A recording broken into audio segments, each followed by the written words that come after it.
ओम गणेशाय नमः। Hello guys, मैं स्वस्थ मस्त और खुश हूँ। आशा करती हूँ आप भी स्वस्थ मस्त और खुश होंगे। मीनाक्षी राठौर के गणेश पुराण के ब्लॉग में आपका स्वागत है कि ये ब्लॉग होता है मेरा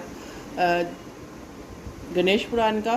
तो ये मैं सुनाई जा रही हूँ। कल की कथा में हमने सोमकांत राजा के वहाँ तक पढ़ी थी जहाँ पे उनको भृगु के पुत्र मिलते हैं और वो अपने जाके अपने पिता को बताना होता है उन्हें। वहाँ तक की कथा पढ़ी थी कि जो राजा को जो बीमारी थी, राजा की जो रोग कैसे ठीक हो सकता है, तो उसका वर्णन उन्होंने अपने पिता को सुनाना था। तो वहाँ तक की हमने कथा सुनी थी। तो उससे आगे की कथा प्रारंभ करने जा रही हूँ, सुनिए। राजा सोमकांत के पूर्व जन्म के वृत्तांत भृगु द्वारा वर्णन। राजा अपनी पत्नी और अमात्यों के सहित च्यवन के साथ साथ भृगु आश्रम में जा पहुंचा। उन्हें प्रणाम करके बोला, हे भगवान। च्यवन कौन है? जो है साधु ऋषि भृगु है, वो उनके पुत्र है। तो बोला, हे भगवान, हे महेशी, मैं आपकी शरण में हूँ। आप मुझ पर मेरी कुष्ठी पर कृपा कीजिए। महर्षि बोले, राजन, यह तुम्हारे किसी पूर्व जन्म कृत पाप का ही उद्गम है। इसका उपाय मैं विचार करके बताऊंगा। आज तो तुम सब स्नान नदी से निवृत्त होकर रात्रि विश्राम करो। महर्षि की आज्ञा अनुसार सबने स्नान भोजन आदि के उपरांत रात्रि व्यतीत किया और प्रातः स्नातनी निष्कर्मों से निवृत्त होकर महर्षि की सेवा में उपस्थित हुए। महर्षि ने कहा, राजन, मैं तुम्हारे पूर्व जन्म का वृत्तांत जान लिया है और यह भी विदित कर लिया है कि किस पाप के फल में से तुम्हें इस रोग की प्राप्ति हुई है। यदि तुम चाहो तो उसे सुना दो। राजा ने हाथ जोड़कर निवेदन किया, बड़ी कृपा होगी मुनिनाथ, मैं उसे सुनने के लिए उत्कंठित हूँ। महर्षि ने कहा, तुम पूर्व जन्म में एक धनवे वैश्य के लाडले पुत्र थे। वह वैश्य विंध्याचल के निकट कोल्हार नामक ग्राम में निवास करता था। उसकी पत्नी का नाम सुलोचना था। तुम उसी वैश्य दंपति के पुत्र हुए। उसका नाम कामत था। तुम्हारा नाम कामत था। तुम्हारा लालन पालन बड़े लाड़ चाव से हुआ। उन्होंने तुम्हारा विवाह एक अत्यंत सुंदरी वैश्य कन्या से कर दिया था जिसका नाम कुंटुमिनी था। यद्यपि तुम्हारी चर्चा भार्या सुशीला थी और तुम्हें सदैव धर्म में नित्य देखना चाहती थी, किंतु तुम्हारा स्वभाव वासनाओं होने के कारण दिन प्रतिदिन उच्छल होता जा रहा था। किंतु माता पिता भी धार्मिक थे, इसलिए उनके सामने तुम्हारी एक न चली। परंतु माता पिता की मृत्यु के बाद तुम निरंकुश हो गए।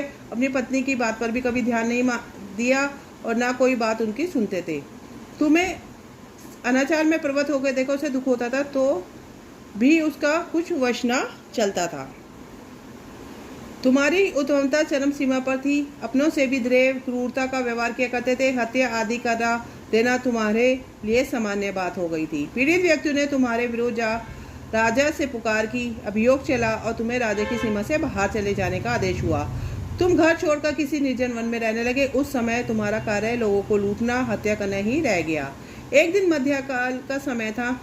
गुणवर्धक नामक एक विद्वान ब्राह्मण उधर से निकला। बेचारा अपनी पति के ले आने के लिए ससोल जा रहा था। तुमने उस ब्राह्मण युवक को पकड़कर लूट लिया। पति शोध करने पर तुमने उसे मारने लगे। वे चिल्ला कर कहने लगा, मुझे मत मार, मुझे मत मार। देख, मेरा दूसरा विवाह हुआ है। मैं पत्नी को लेने के लिए जा रहा हूँ। किंतु तुम तो क्रोधावेश में ऐसे लीन हो रहे थे कि तुमने उसकी बात सुनकर भी नहीं सुनी। जब उसे मारने लगे तो उसे शाप दे दिया। जब तुम उसे मार लगे तो उसने तुम्हें शाप दे दिया, अरे हत्यारे, मेरी हत्या के पाप से तू सहस्त्र कल्प तक घोर नरक भोगेगा। तुमने उसकी कोई चिंता नहीं की और सिर काट लिया। राजन, तुमने ऐसी एक नहीं बल्कि अनेक निरीह हत्याएं की थी जिनकी गणना करना भी पाप है। इस प्रकार इस जन्म में तुमने घोर पाप कर्म किए थे, किंतु बुढ़ापा आने पर जब अशक्त हो गए तब तुम्हारे साथ जो कर्म थे वह भी किनारा कर गए। उन्होंने सोच लिया कि अब तो इसे खिलाना भी पड़ेगा, इसलिए मरने ही दो इसे यहीं पे। तो ये कथा थी मेरी गरुड़ पुराण की, जो राजा को हो रहा था कि मैं किस पापों का दुष्कर्म भोग रहा हूँ। ये उनके साथ नहीं, ये हमारे साथ भी ये लागू होता है, क्योंकि जब भी हम कोई हमारा जो रोग होता है वो ठीक नहीं होता, या कोई भी हमारे पे संकट आया होता है, कोई भी समस्या आई हुई होती है, हमारी ठीक नहीं होती, तो हम हमेशा यही बोलते हैं कि पता नहीं कौन से हमने कर्म कर दिए जिसका फल हमें आज भोगने को मिलता है। ये श्री कृष्ण जी भी कहते हैं, कभी भी कोई अपने कर्मों से मुक्त, कर्म किए गए जो उसके कर्म होते हैं कभी भी उसके फल से वो मुक्त नहीं हो सकता, उसे तो वो भोगना ही पड़ेगा जो उसके द्वारा किए गए कर्म हैं, चाहे वो अच्छे हों चाहे वो बुरे हों। इसलिए हमें कोशिश करनी चाहिए कि हम सदा सदा भक्ति के मार्ग पे चलें और अच्छे कर्म करें। ज़रूरी नहीं होता कि ज़्यादा पूजा पाठ करना या कुछ करना वही भक्ति होती है, सिर्फ एक सच्चे मन से एक नमस्कार ही ईश्वर को स्वीकार है। तो मेरा आज गरुड़ पुराण का ये अध्याय पूर्ण होता है। ओम गण गणपतये नमः। तो मिलते हैं कल एक नए अध्याय, जो दूसरा अध्याय चल रहा है उसी में अलग अलग पाठ करके कथाएं दी हुई हैं, तो जब वो पूरा हो जाएगा तो फिर वो तीसरा अध्याय स्टार्ट होगा। तो दूसरे अध्याय के खंड में जितनी कथाएं हैं वो मैं आपको सुनाती जा रही हूँ एक एक करके।